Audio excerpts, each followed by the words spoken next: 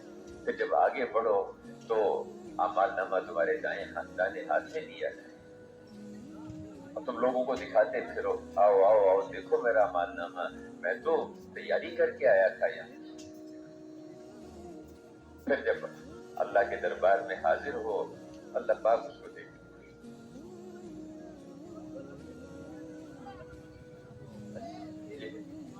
اللہ اس کو دیکھ کے خوش، یہ کامیاب ہو گیا۔ اور اس کے بعد تو پھر آگے اللہ کی نعمتیں ہیں اور راحتیں یہ راحتیں ہیں۔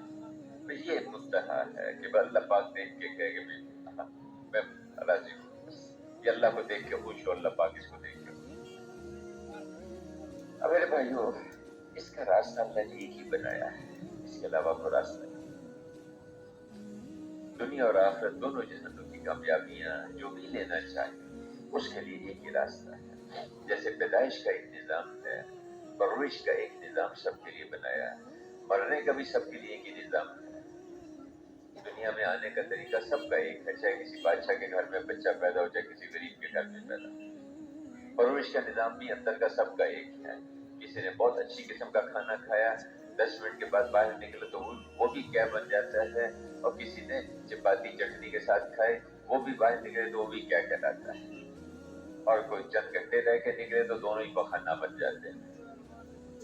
اسی طرح موت کا نظام بھی سب کا ایک ہے، کسی کے بعد دوائیاں، ہسپتال، بہت کچھ ہے، کوئی بیچارہ کو پانی پوچھنے والا بھی نہیں ہے، لیکن اندر کا نظام روح نکلتی ہے اور انسان ختم ہو جاتا ہے۔ تو جیسے پیدائش، پرورش اور موت سب کے لیے اللہ نے ایک ہی نظام بنایا ہے، ایسے میرے بھائیوں دوستوں بزرگوں، کامیابی کے لیے بھی اللہ نے ایک ہی راستہ بتایا ہے، چاہے وہ کالا ہے، گورا ہے، شہری ہے، دیہاتی ہے، پڑھا لکھا ہے، ان پڑھ ہے، مالدار ہے، غریب ہے، چاہے وہ حاکم ہے، پبلک میں ہے، چاہے وہ یورپ میں رہتا ہے، چاہے امریکہ میں رہتا ہے، چاہے جو ہے وہ ایشیا میں پلا بڑھا ہے، چاہے اس کا وہ پٹھان ہے، بلوچ ہے، سندھی ہے، پنجابی ہے، چاہے وہ پاکستانی ہے، ملیشین ہے، کسی کے لیے کوئی الگ طریقہ نہیں، الگ راستہ نہیں، جیسے اس میں کوئی دوسری چیز نہیں ہے کسی کے لیے۔ پیدائش، پرورش اور موت سب کے لیے ایک ہے، اسی طرح سے کامیابی اور ناکامی اس کا راستہ بھی سب انسانوں کے لیے ایک ہے۔ آپ بادشاہ کی حکومت کی کرسی پہ بیٹھے ہوئے ہیں، صدر وزیر اعظم ہیں، آپ کے لیے بھی یہی ضابطہ ہے، اور آپ جو ہے کسی جگہ چوکیدار ہیں، کسی گلی میں جھاڑو دیتے ہیں، اس کے لیے بھی یہی راستہ ہے۔ وہ کیا ہے؟ بہت آسان، بہت سیدھا سادہ سا ہے۔ وہ کیا ہے کہ اللہ کے دین پہ چلو، پورا دین پہ چلو، اس کے علاوہ کوئی راستہ نہیں۔ اور یہ ایک ضابطہ ہے جو آدم علیہ السلام سے لے کر قیامت تک کے انسانوں کے لیے بنایا گیا، اور اللہ کے ضابطے بدلتے نہیں، اللہ کی سنتیں بدلتے نہیں، اس میں کوئی تبدیلی نہیں ہوتی، وہی ضابطہ ہے کہ جن کی زندگیوں میں دین ہوگا اللہ پاک ان کو کامیاب کریں گے، اور جن کی زندگیوں سے دین نکلے گا اللہ پاک کی طرف سے ان پہ ناکامیوں کے حالات آئیں گے۔ ہاں، ایک ہے کہ دین کے کسی ایک حصے پہ آدمی کرے، کسی جز پہ عمل کرے، دین کے جس حصے پہ، جس جز پہ عمل کرے گا ایمان کے ساتھ، اس کو اس کا اجر ملے گا، حتیٰ کہ ایک سبحان اللہ بھی کہے گا، اس پہ بھی اس کے لیے جنت میں درخت لگ جائے گا، الحمدللہ کہے گا، اس پہ بھی جنت میں درخت لگے گا اس کے لیے۔ لیکن جو کامیابی جو اللہ کے ہاں سے پوری ملے گی وہ پورے دین پر ملے گی، پورے دین پر ملے گی۔ اب پورے دین میں ایمان بھی ہے، عبادات بھی ہیں، نماز ہے، روزہ ہے، زکوٰۃ ہے، حج ہے، اس میں اچھے اخلاق بھی ہیں، سچائی ہے، امانت داری ہے، وعدے کا پورا کرنا ہے، ایک دوسرے کے ساتھ ہمدردی اور نرمی سے سلوک کرنا ہے، معاف کر دینا ہے، اور تو اخلاق ہیں، اس میں لین دین، معاملات ہیں، معاش ہے، کاروبار ہے، تجارت ہے، کھیتی باڑی ہے، اس کے متعلق احکامات ہیں، ملازمت ہے، اس کے متعلق اصول۔ پھر میرے بھائیوں، کسی جگہ کوئی دو مسلمانوں میں کچھ آپس میں کچھ اختلاف ہو جاتا ہے، اس کے لیے عدل کا انصاف کا نظام ہے، کسی جگہ کوئی اختیار ملتا ہے، اس کے لیے حکومت اور سیاست کے احکامات ہیں۔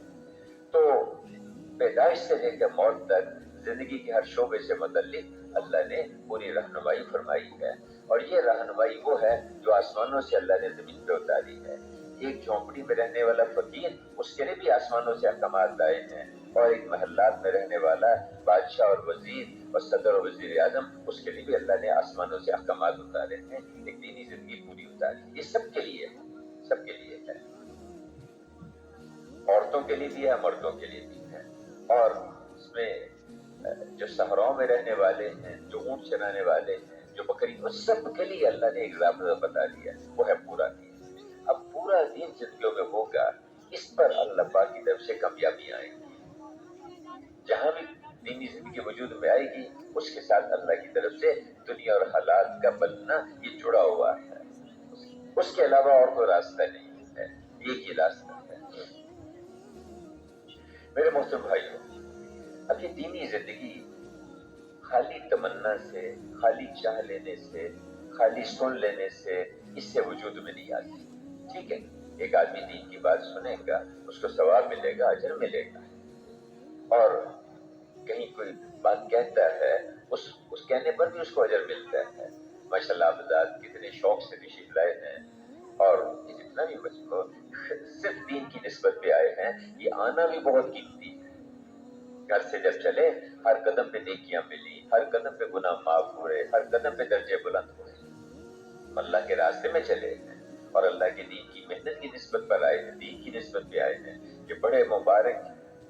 ایک صبح یا ایک شام یہ اللہ کے راستے میں لگا دینا، اللہ اکبر، یعنی یہ پوری دنیا، اس میں جو کچھ ہے، یورپ، امریکہ، افریقہ، ان کے سونا چاندی، پہاڑ، دریا، سمندر، سب کسی ایک آدمی کو دے دیے جائیں اور اس کو اس کا مالک بنا دیا جائے، اور وہ کیا کرے کہ اس سارے کو اللہ کے نام پر صدقہ کر دے۔ ایک کھجور صدقہ کرتا ہے تو ثواب کتنا ملتا ہے؟ بہت پہاڑ کے برابر، ایک کھجور صدقہ کی پہاڑ کے برابر سے۔ اور جو اس پوری دنیا کے خزانوں کو جب خرچ کر دے گا اللہ کے نام پر، تو اس کو کتنا اجر ملے گا؟ اب یہ جو اجر اس کو ملا ہے، اللہ کے راستے کی ایک صبح یا ایک شام کا اجر اس سے بھی زیادہ ہوگا۔ تو آپ حضرات الحمدللہ یہ اللہ کے دین کی نسبت پہ آنا، نکلنا، گھر بار چھوڑنا، پھر یہاں تھوڑی تھوڑی سب مشقتیں، کچھ مجاہدہ، کچھ رات کی سردی، کچھ کھانے پینے میں کچھ آگے پیچھے ہونا، یہ مشقتیں بھی اللہ کے ہاں تولی جاتی ہیں، اس پر بھی اللہ کے ہاں سے اجر ملے گا۔ اور یہاں تک ہے، اللہ عبد الرحمن بن عوف رضی اللہ عنہ نے ایک دفعہ 30 غلام آزاد کیے۔ کسی نے بڑے شوق سے دیکھا، پوچھا کیا دیکھ رہے ہو؟ لگا کہ آپ نے 30 غلام آزاد کیے، اتنا اجر آپ نے کمایا، اتنا ثواب آپ نے کمایا۔ لگے کہ میں تمہیں اس سے بھی زیادہ اجر کی چیز بتاؤں، کہنے فرمائیے ایک آدمی اللہ کے راستے میں نکلا اور چلتے چلتے سفر میں اس کو تھکاوٹ ہو آئی، تھک گیا، اس کی وجہ سے نیند آنا شروع ہو گئی اور آنکھیں اس کی بند ہونا شروع، اونگنا شروع ہو گیا۔ اس کے ہاتھ میں جو چابک پکڑا ہوا تھا اس اونٹ کو، گھوڑے کو چلانے کے لیے، ہاتھ ڈھیلا ہوا اور اس کے ہاتھ سے وہ چابک گرا۔ جب وہ چابک نیچے گرا تو اس کو ایسے جھٹکا سا لگا، چھوٹا سا جھٹکا معمولی۔ یہ جو اس کو معمولی سا جھٹکا لگا ہے، اس پر اللہ جو اس کو اجر عطا فرمائیں گے وہ عبد الرحمن بن عوف کے 30 غلام آزاد کرنے سے زیادہ ہوگا، چونکہ اللہ کے راستے میں اس کو جھٹکا لگا۔ تو اللہ کے راستے کی مشقتیں یہ بھی اللہ کے ہاں تولی جاتی ہے، اس میں بھی اجر ملتا ہے۔ میرے بھائیوں، یہ آنا، یہ یہاں یہ بہت قیمتی ہے۔ ہم ایک محنت کے لیے، ایک کام کے لیے آئے ہیں، یہاں پر ایک کام والا بننے کے لیے آئے ہیں۔ وہ محنت جس سے ہم بھی دیندار بنے اور جس سے باقی لوگ بھی، ان کے اندر بھی پورا دین وجود میں آئے، دینی زندگی وجود میں آئے، اس پر پھر دنیا اور آخرت دونوں جہانوں کے حالات ٹھیک ہوں گے۔ کسی حکومت کے بس میں نہیں ہے، کسی فوج کے اختیار میں نہیں ہے، کسی مال والے کے بس میں نہیں ہے قوموں کے حالات کو ٹھیک کرنا۔ یہ آسمانی فیصلے ہوتے ہیں اور اس کا رابطہ یہ اللہ پاک نے اس کا راستہ بتا دیا۔ اب دینی زندگی جو وجود میں آتی ہے میرے بھائیوں، وہ محنت سے آتی ہے، محنت سے آتی ہے۔ ہر کام انسان کو اللہ نے محنت کا خزانہ دے کر بھیجا ہے۔ مختلف طرح کی محنتیں اس میں انسان لگے ہوتے ہیں، اور وہ محنت اس لیے کرتے ہیں کہ اس سے ان کو کچھ تھوڑا سا اس لائن کا نفع ملے گا۔ تجارت کی محنت کرتے ہیں، مال ملتا ہے۔ حکومت کی محنت میں لگتے ہیں، عہدے وجود میں آتے ہیں۔ زراعت کی محنت کرتے ہیں، اس سے پیداوار، سبزیاں، پھل وجود میں آتے ہیں، پھر وہ آگے پھیلتی ہیں، اوروں کو بھی اس سے نفع ملتا ہے۔